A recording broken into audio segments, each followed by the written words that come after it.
Hello friend, CGPSC hand written notes के YouTube channel में आप सभी का बहुत बहुत स्वागत है। सुप्रभात सभी को। चलिए, आप सभी को पता है कि हमारे चैनल के द्वारा लगातार डीएड बीएड संबंधी पूरी अपडेट आपको कंटिन्यू हमारे द्वारा दिया जा रहा है। तो उसी को आगे बढ़ाते हुए आप सभी को पता है कि बीएड वालों को 7 दिन का अल्टीमेट दिया गया है। उसके बाद एक तरफा सेवा समाप्ति कार्रवाई करने का नोटिस सभी जिला शिक्षा अधिकारी के द्वारा सभी जो सहायक शिक्षक उनको दिया गया है। अब 7 दिनों का जो समय दिया गया है दावापत्ती के लिए, उसमें सामूहिक रूप से दावापत्ती तैयार किया गया है, जिसमें सभी जितने भी सहायक शिक्षक हैं ये दावापत्ती अपने अपने जो जिला शिक्षा अधिकारी को देने के लिए उन लोग का ये बनाया गया। तो चलिए देखते हैं क्या इन्होंने दावापत्ती में रखा है, क्या मांग इनके द्वारा किया जा रहा है, क्या दावापत्ती लगाए जाने का इनका आगे बना हुआ है। चलिए देखेंगे। ये मतलब प्रति के लिए है, जो भी जिला वाले रहेंगे इसमें डाल के डालेंगे। विषय सहायक शिक्षक पद की सेवा समाप्ति की कार्यवाही के संदर्भ में दावापत्ती प्रस्तुत करने विषयक।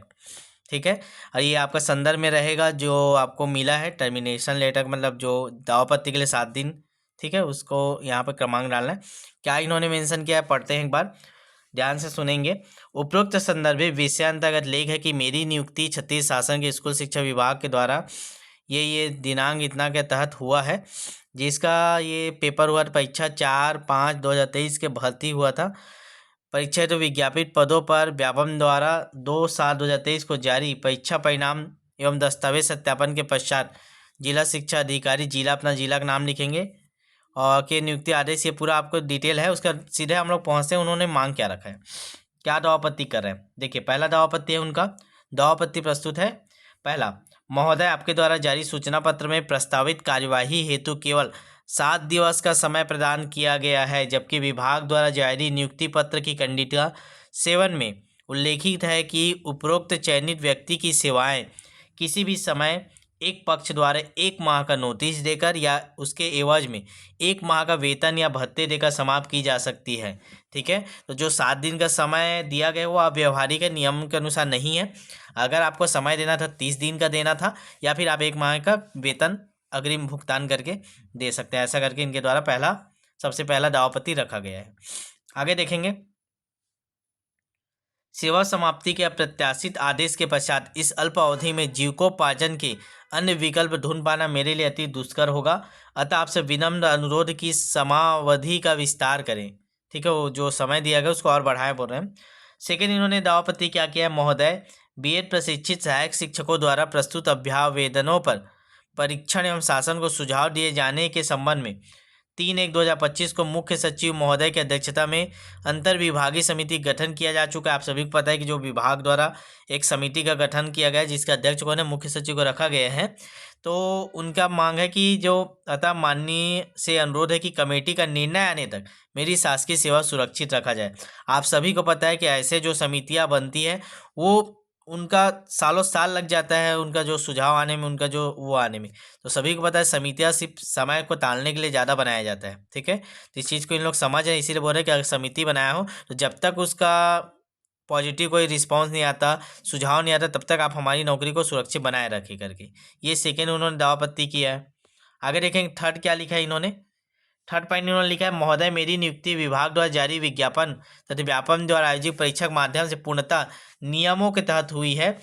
छत्तीस राज्य में वर्तमान में सहायक शिक्षक विज्ञान प्रयोगशाला के लगभग 3200 से अधिक पद रिक्त हैं, जिसका वेतनमान मेरे वर्तमान पद सहायक शिक्षक के समान ही है, जिस हेतु आवश्यक शैक्षिक अर्हता उच्चतम माध्यमिक 12वीं कक्षा विज्ञान समूह।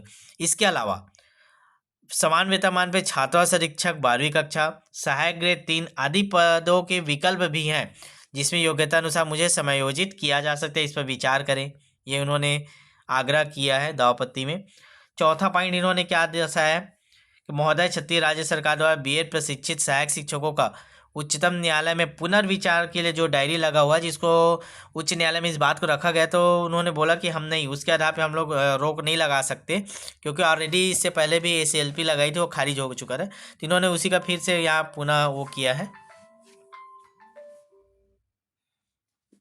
देखेंगे इसमें क्या लिखा है इन्होंने आगे, जो अभी नया लगा हुआ है ना, यदि पुनर्विचारित याचिका का फैसला बीएड प्रशिक्षितों के पक्ष में आता है तो शासन के समक्ष पुनः दुविधा की स्थिति उत्पन्न हो सकती है। अतः श्रीमान से विनती की प्रक्रम के अंतिम निष्कर्ष के पश्चात मेरी सेवा समाप्ति पर विचार किया जाए। ठीक है, आगे पांचवा पॉइंट इन्होंने लिखा है, महोदय, 4/9/2024 को मध्य प्रदेश राज्य के समान मामले में माननीय उच्च न्यायालय द्वारा बीएड प्रशिक्षित सहायक शिक्षकों को सेवा समाप्ति के आदेश पर स्थगन आदेश देते हुए कहा कि अभ्यर्थी एक लंबे समय तक अपनी सेवाएं दे रहे हैं, उन्हें यथावत कार्य करने रखने की अनुमति दी जा सकती है। ऐसे करके उन्होंने स्टे दे दिया है, तो उसका भी जिक्र इन्होंने किया है, उसका रिफरेंस भी इन्होंने डाला है, Dheeraj Singh and others versus state of Madhya Pradesh. ठीक है, उसका डायरी नंबर SLP नंबर इन्होंने मेंशन किया है। तो ये आपका 5 पॉइंट हो गया। छठवां पॉइंट इन्होंने लिखा है, महोदय NCTE नई दिल्ली द्वारा मान्यता प्राप्त प्राथमिक शिक्षा में 6 महीने हेतु सेतु पाठ्यक्रम जो ब्रिज कोर्स रहता है उसका मार्ग सुझाया गया है। छत्तीस राज्य में भी बीएड प्रशिक्षित सहायक शिक्षकों को सेवा समाप्ति के स्थान पर 6 माह का ब्रिज कोर्स हेतु नामांकित किया जा सकता है। तो ये दावापत्ति नहीं, ज़्यादा सुझाव ज़्यादा लग रहा है। ठीक है, वो पहला पॉइंट ही इसमें सबसे मेन इंपॉर्टेंट था, बाकी इन्होंने जो सुझाव उसको इसमें मेंशन किए हैं। अगला है 7वां, महोदय विभाग द्वारा जारी सीधी भर्ती 2023 के विज्ञापन, ठीक है, और शैक्षणिक संवर्ग के जो भर्ती नियम 2019, राजपत्र 2023, NCTC की सूचना तथा भारत का राजपत्र 2018 के अनुसार व्यावसायिक शिक्षा बीएड को प्राथमिक शालाओं में शिक्षा हेतु मान्य किया गया था। उक्त विज्ञापित अर्हता के आधार पर ही मैंने सहायक शिक्षा हेतु आवेदन किया था। ठीक है, तो इन्होंने पूरा मतलब जो चल रहा है वो सभी चीज़ों को यहाँ मेंशन कर दिया है। ठीक है, देख लीजिएगा आप, इसका PDF में डाल दूंगा। बहुत सारे इन्होंने मेंशन किया है, जितना भी ऑप्शन है उन सभी को इन्होंने वर्ग 2 की मांग भी इन्होंने कर डाला है। देखिए इसमें, मैं केवल विज्ञापित शिक्षक वर्ग 2 की तैयारी और ध्यान केंद्रित करती, इन्होंने लिखा है, महोदय न्यायालयीय आदेश के तहत भर्ती परीक्षा के विज्ञापन में बीएड व्यावसायिक योग्यता को प्राथमिक हेतु आवश्यक अर्हता में शामिल नहीं किया जाता, तो मैं केवल वर्ग 2 की तैयारी करता या करती तो मेरा सिलेक्शन हो जाता, ये उन्होंने मेंशन किया है। ठीक है, तो ऐसे करके इन्होंने टोटल लास्ट में इन्होंने लिखा है, सेवा पृथक्करण की कार्यवाही से 2897 बीएड प्रशिक्षित सहायक शिक्षकों को भविष्य अंधकारमय हो गया है। हमारी सामाजिक प्रतिष्ठा, रोजगार का संकट के साथ भारत के संविधान का अनुच्छेद 21 में प्रदत्त व्यक्तिगत मौलिक अधिकार, गरिमापूर्वक व स्वतंत्रतापूर्वक जीवन निर्वाह करने, रोजगार प्राप्त करने जैसे अधिकारों का हनन हो रहा है। इन्होंने पूरा जितने भी चीज़ें हैं सभी को मेंशन करके दावापत्ती बनाया है। आप लोग देख लीजिएगा, जितने भी अनुच्छेद इन सभी अनुच्छेद का, अनुच्छेद 38, अनुच्छेद 39, अनुच्छेद 41 सभी का इन्होंने उल्लेख कर दिया है। ठीक है, तो देख लेंगे, इसको ग्रुप में डलवा दूंगा, पूरा डिटेल एक बार पढ़ लीजिएगा। तो ये इन्होंने पूरा बताया, ये सभी जितने भी अभी जिनको नोटिस मिला उन सभी के द्वारा ये डाला जाएगा दावापत्ती के लिए। ठीक है, बने रहिएगा, लगातार हम अपडेट दे रहे हैं आपको। आप चाहते हैं कि सभी अपडेट आपको मिले, समय से मिले, तो आप हमारा व्हाट्सअप नंबर भी नोट करके रखेंगे। नंबर नोट करें 75 83 86 44 61, नंबर नोट करेंगे 75 83 86 44 61, ये इसमें व्हाट्सअप मैसेज कर दीजिएगा। आपका नंबर सेव कर लिया जाता है, आपको स्टेटस के माध्यम से भी सटीक रूप से तुरंत जानकारी मिल जाता है। बाकी चैनल को जरूर सब्सक्राइब करके रखिएगा ताकि कोई भी अपडेट आपसे चुके ना। DLED वाले हैं तो भी अपडेट का आपको जरूरी है, और BED वाले तो भी अपडेट। ठीक है, चलिए मिलते हैं नेक्स्ट वीडियो, तब तक ऑल द बेस्ट। शेयर जरूर करेंगे इसको सभी तक, ताकि ये जो दावापत्ती वाला है वो सभी जितने BED सहायक शिक्षक उनके तक ये वाला पहुँच गया। ठीक है, तो दबा के इसको अपने व्हाट्सएप स्टेटस में और सभी ग्रुप में शेयर जरूर करें।